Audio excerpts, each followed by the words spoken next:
جب اللہ نے انسان کو خلق کرنے کا ارادہ کیا تو کوئی بھی فرشتہ زمین سے مٹی نہ لا سکا، تو اتنے میں حضرت اسرائیل علیہ السلام فرمانے لگے، اے اللہ یہ کام مجھ سے ہی ہونا ہے۔ بس پھر اللہ کے حکم سے حضرت اسرائیل علیہ السلام زمین پر آئے اور 3 اقسام کی مٹی کو جمع کیا، سرخ، سفید اور سیاہ، اور پھر اس مٹی کو مکہ اور طائف کے درمیان رکھا گیا اور مسلسل باران رحمت برستی رہی۔ پھر اللہ نے اس مٹی کو عرش پر بلایا اور پھر حضرت آدم علیہ السلام کا پتلا تیار کیا گیا اور پھر 40 سال تک اس کو جنت میں رکھا گیا۔ ہر فرشتہ اس مجسمے کو دیکھتا اور کہتا، یہ مٹی سے بنا ہوا پتلا کیسے چلے گا، کیسے بات کرے گا؟ اللہ نے 40 سال تک اس نشانی کو قائم رکھا اور پھر ایک دن جنت کے تمام فرشتوں کو حکم دیا کہ آج میں اس میں اپنی روح ڈالوں گا، اور جب ایسا ہو تو تمام فرشتے اس آدم کو سجدہ کر دینا۔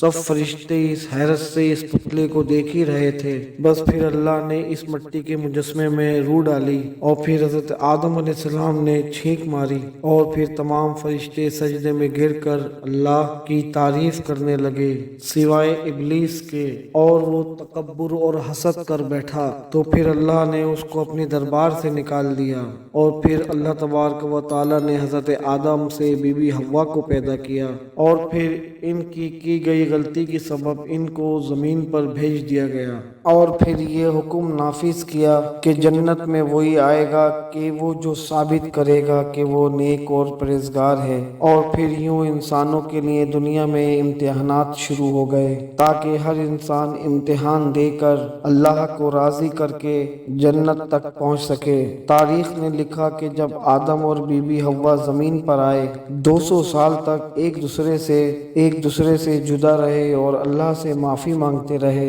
اور پھر بالآخر اللہ نے ان کی توبہ کو قبول فرمایا۔ حضرت جبریل علیہ السلام انہیں مکہ میں جبل عرفات میں چھوڑ آئے اور پھر وہ دونوں ساتھ رہنے لگے، اور پھر اللہ نے حضرت آدم کو حکم دیا کہ وہ خانہ کعبہ تعمیر کریں، اور پھر حضرت جبریل نے اور حضرت آدم نے ایک گھر کا نشان قائم کیا، اور پھر جس کو بعد میں تعمیر حضرت ابراہیم علیہ السلام نے کیا اور جسے آج بھی اللہ کا گھر خانہ کعبہ کہتے ہیں۔ حضرت آدم علیہ السلام جب اپنی خطا کو لے کر پشیمان ہوتے تھے یا پھر اللہ کی عبادت کرنا چاہتے تھے تو پھر کعبے کی جگہ پر آ کر اللہ کا ذکر کر کے اسے راضی کرتے تھے۔ حضرت آدم علیہ السلام نے 960 برس کی زندگی پائی، جبکہ حضرت آدم علیہ السلام کی زندگی 1000 سال کی تھی، کیونکہ جب حضرت آدم علیہ السلام جنت میں تھے تو اللہ تعالیٰ نے حضرت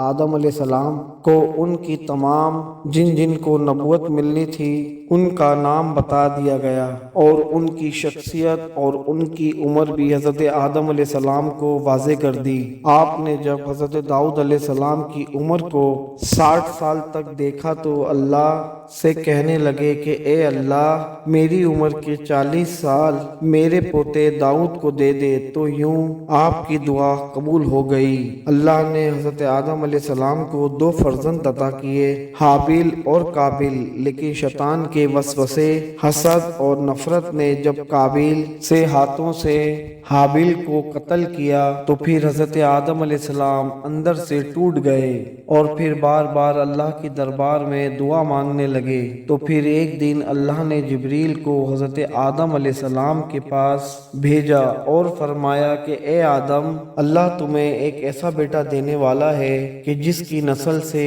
انبیاء اور اولیاء زمین تک پہنچیں گے، اس کا نام شیز رکھنا۔ شیز کا مطلب ہے اللہ کا عطا کیا گیا تحفہ۔ اور پھر یوں اللہ نے حضرت آدم کی نسل کو زمین پر پھیلا دیا۔ جب حضرت آدم علیہ السلام کا آخری وقت آیا تو